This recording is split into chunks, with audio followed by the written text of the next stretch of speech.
Ассаламу алейкум, ардактуу Тез кабар каналынын көрүүчүлөрү, туугандар. Биз Бишкектен сатыла турган дагы бир участканы көрсөтмөкчүбүз. Дарекке көңүл буруңуздар. Бул Советский көчөсү. Биз Дордой базары тарабында турабыз. Тагыраагын айтканда, сиздер ушул Советский көчө менен ылдый тарапка, Дордой тарапка келатканыңыздарда жолдун оң жак бетинде Балбал деген дүкөн келет. Эгерде ориентирди таппай атсаңыздар, көрүп турган ушул ортодо объявление плакат турат. Ошол көчөдөн сиздер оңго кайрылсаңыздар, Дордой базарына кирип кетесиздер. Сиздер ушуга жетпей, 100 метр жетпей ушул Балбал деген дүкөндүн көчөсү менен киресиздер. Бул Февральская көчөсү, туугандар. Ушул көчө менен киргениңиздерде, ушул көчө менен киресиздер, туугандар. Киргенде 100 метр жүрсөңүздөр, жол экиге гана бөлүнөт, оң жака жана сол жака. Сол тарапка кайрыласыздар. 100 метрден кийин жолдун сол тарап жагында ошол сатыла турган үй жайланышкан. Туугандар, биз ошол 150 метр жүрүп келип, ушул 8 марта көчөсү менен келип туруп, сатыла турган участокко келип жеттик, туугандар. Бул Дордойго пешком басканда бир 500 метрге жетпеген жерде жайлашкан жер бул. Туугандар, келгениңиздерде эле ушул серый түстөгү үйдү көрөсүздөр. Ушул лис менен жабылган. Бул жерде кичинекей бир тупик көчө бар экен. Ушул туштагы үйлөргө барат экен. Туугандар, сатыла турган жер ушул үйдүн наркы жагы болуп калат.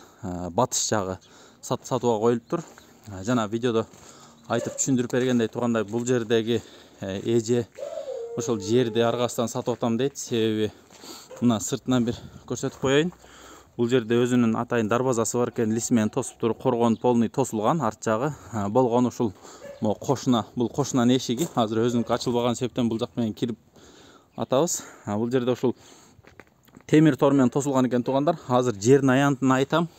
Бул жер 2,5 сотукка жетпейт. Бул жак жагы 14 метр экен. Ал эми бул сетка тарабы 17 метр. Ошондо 2,38 чыгат экен. 2,40 деп деле койсо болот.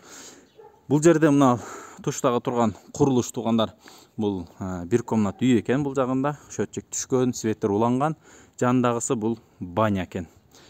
Туугандар, азыр ээси өзү Россияда болгондуктан биз эме кылып ичин ачып көрсөтө албайбыз.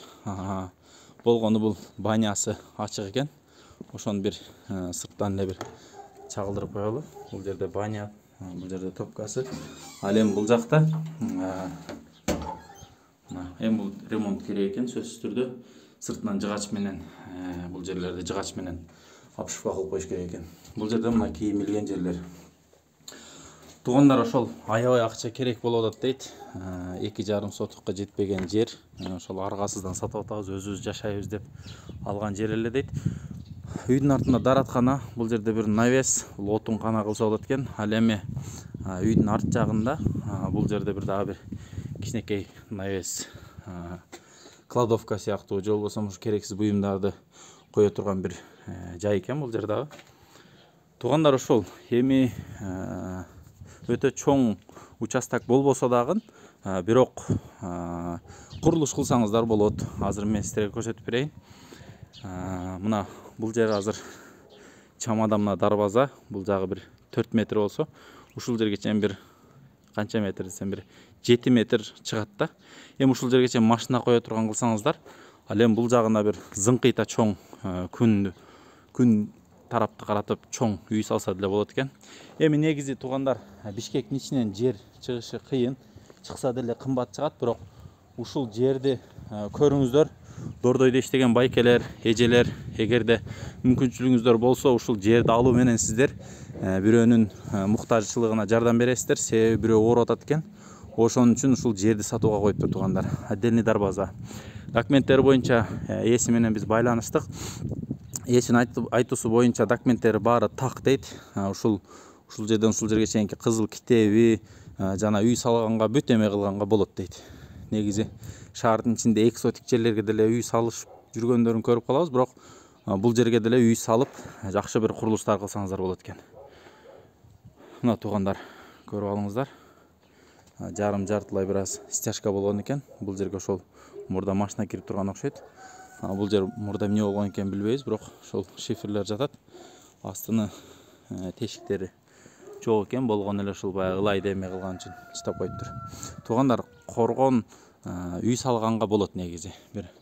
Эгерде бир проект жакшы чызып туруп, бул жагы бир канча бир 10, бул жагы бир 6-7ге кылып үй салса, күнгөй тарапты каратып салса болот экен үй. Негизи бул жерде ошол мурда жашап жүргөн экен. Көрүңүздөр туугандар, биз экранда номерлерди чытап коебуз. Ошол номерлерге байланышып, ээси менен сүйлөшүп көрүңүздөр. Ээси 1 апрель 2022 жылы 1 апрелде ошондо мына 3 күндөн кийин буюрса Кыргызстанга келет.